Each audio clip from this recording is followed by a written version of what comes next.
Olá, galera, tudo bom com vocês? Eu sou a professora Marcele e vim trabalhar mais uma aula de interpretação de texto. Hoje, a aula 1 sobre inferência textual. Vamos lá? O que é inferência textual, gente?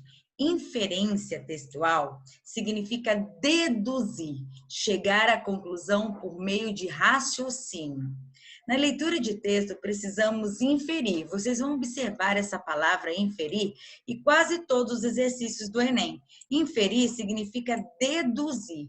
O que nós podemos deduzir por meio de pistas que o próprio texto deixa. Para isso, é necessário ativar o nosso conhecimento de mundo.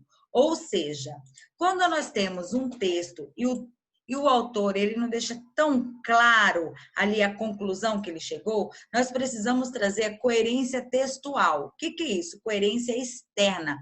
Tudo que nós sabemos daquele tema, nós vamos utilizar ali para nos ajudar a entender a interpretação textual. Isso chama-se inferência textual.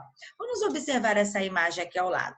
Olha só, ali um casal de pais digitando e ele escreve assim: querido filho, como tem passado? Sua mãe e eu estamos bem. Estamos com saudades. Por favor, desligue seu computador, desça as escadas e venha comer algo. Com amor, papai.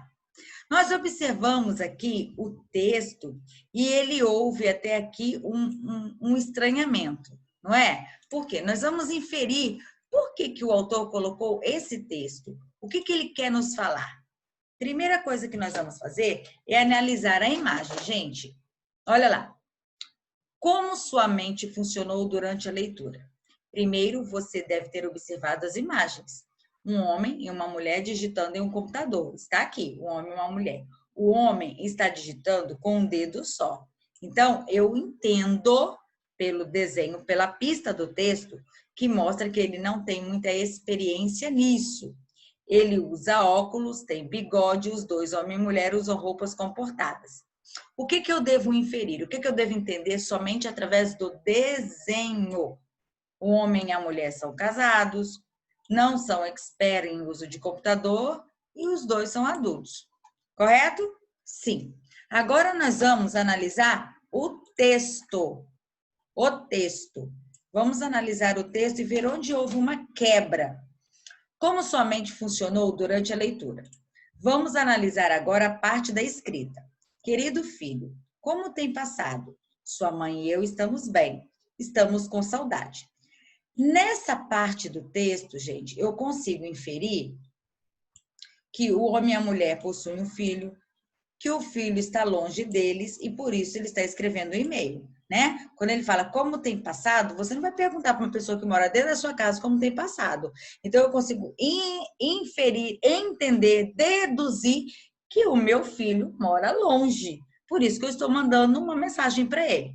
Porém, há uma quebra de interpretação, uma quebra nesse raciocínio lógico nosso agora com a charge que tem o humor. O autor quebrou a inferência que você viu até aqui, você criou. Qual a inferência que você criou? Ele possui um filho, o filho mora longe. Mas o autor ele quebra esse raciocínio lógico nosso quando ele coloca assim, ó, por favor, desligue seu computador, desça as escadas e venha comer algo. Com amor, papai. Quem que escreve um e-mail para uma pessoa que está morando provavelmente no andar de cima, uma casa que é um sobrado? Quem? Ninguém. Então eu consigo entender que o autor, por meio de uma charge criando humor, ele está fazendo uma crítica. E qual é a crítica? Concluímos com essa charge, por meio do humor, que o autor está criticando a forma como a tecnologia está afastando as pessoas, inclusive nas relações familiares. Por isso que ele colocou uma charge que não tem cabimento, não é? Você escrever um e-mail para uma pessoa que mora na sua casa, perguntando como ela tem passado e pedindo para que ela desça as escadas para vir comer algo. Portanto, a charge ela chama a atenção para essa crítica à tecnologia que está afastando as pessoas. Isso é inferência. Como que nós deduzimos isso, né? Demos um de Sherlock Holmes. Por quê? Pelo meio, pelas pistas que a charge nos traz. Para chegar a essa conclusão, você precisou fazer uma inferência, ativar o seu conhecimento de mundo e levantar hipóteses. Para realmente interpretar o texto, é preciso sempre fazer isso. Muitas vezes o texto ele não nos dá esse tema de cara. É necessário que eu mergulhe no texto, que eu vou grifando as partes que o autor me dá para eu poder montar um quebra-cabeça. Há textos que a coerência é interna, ou seja, a coerência está ali no texto. Eu não preciso fazer força, nem trazer algo de fora para o meu texto. O autor ele deixou muito claro qual é a ideia dele. Há outros textos, como é o caso da charge, que é necessário usar essa inferência para eu tentar entender qual é a crítica que o autor quer passar. Tá bom? Agora vamos aí analisar os exercícios. Verbo ser. O que vai ser quando crescer? Vive perguntando em redor. O que é ser? É ter um corpo, um jeito, um nome? Tem os três. Eu sou? Tenho de mudar quando crescer? Usar outro nome, corpo e jeito? Ou a gente só principia a ser quando cresce?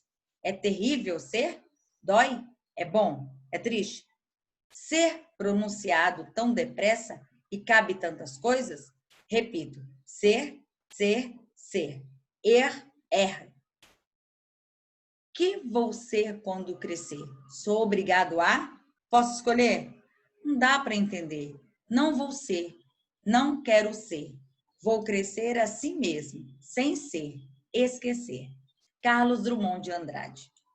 A inquietação existencial do autor com a autoimagem corporal e a sua corporeidade se desdobra em questões existenciais que têm origem no conflito do padrão corporal imposto contra as convicções de ser autêntico e singular, na aceitação das imposições da sociedade seguindo a influência de outros, na confiança no futuro ofuscada pelas tradições e culturas familiares, no anseio de divulgar hábitos enraizados, negligenciados por seus antepassados, ou na certeza da exclusão revelada pela indiferença de seus pais.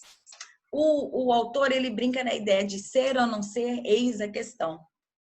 O que eu vou ser? Vou ser o que você quer que eu seja? Vou ser o resgate dos meus antepassados? Ou eu posso ser quem eu quero? Marca a sua alternativa aí. Quem marcou a alternativa A, acertou, gente. A inquietação do autor está no conflito do padrão corporal imposto contra as convicções de ser autêntico e singular. Muitas vezes nós temos que ser aquilo que a sociedade impõe. Na realidade, nós temos que ser aquilo que somos convictos. Outro exercício agora. Cumprir prazos é uma obra-prima. O atraso na devolução de livros acarreta multa e gera transtornos para o usuário. Respeite as datas de devolução. Provavelmente isso aqui é lá na biblioteca, né? Uma maneira de colocar lá para poder devolver tudo no tempo correto. Aí ele coloca uma obra de arte, né? Os relógios ali todos derretendo. Considerando-se a finalidade comunicativa comum do gênero e o contexto específico do sistema de biblioteca da UFG, esse cartaz tem função predominantemente. Qual é a função que ele tem?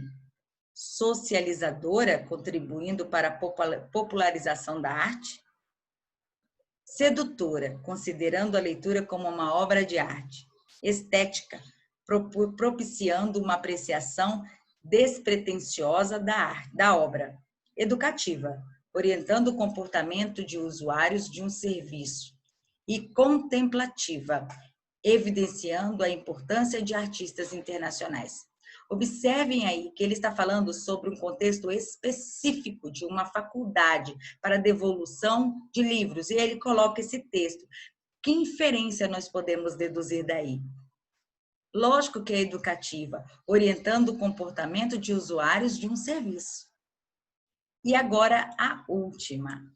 Antigamente. Antigamente, os pirralhos dobravam a língua diante dos pais e se um se esquecia de arear os dentes antes de cair nos braços de Morfeu, era capaz de entrar no corpo. Não devia também se esquecer de lavar os pés sem tugir nem mugir. Nada de bater na cacunda do padrinho, nem de debicar os mais velhos, pois levava a tunda. Ainda cedinho, aguava as plantas, ia ao corte e logo voltava aos penates. Não ficava mangando na rua, nem escapulia do mestre, mesmo que não entendesse patativa de instrução moral e cívica.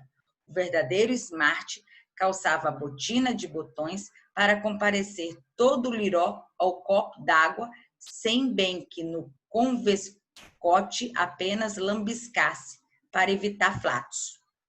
Os bilontras é que eram um precipício, jogando com pau de dois bicos, pelo que carecia muita cautela e caldo de galinha. O melhor era pôr as barbas de molho diante de um treteiro de topete. Depois de fintar e engabelar coios, e antes que se pusesse tudo em pratos limpos, ele abria o arco. Nossa, essa linguagem é uma linguagem arcaica. É retirada do livro Poesia e Prosa, de Carlos Drummond de Andrade.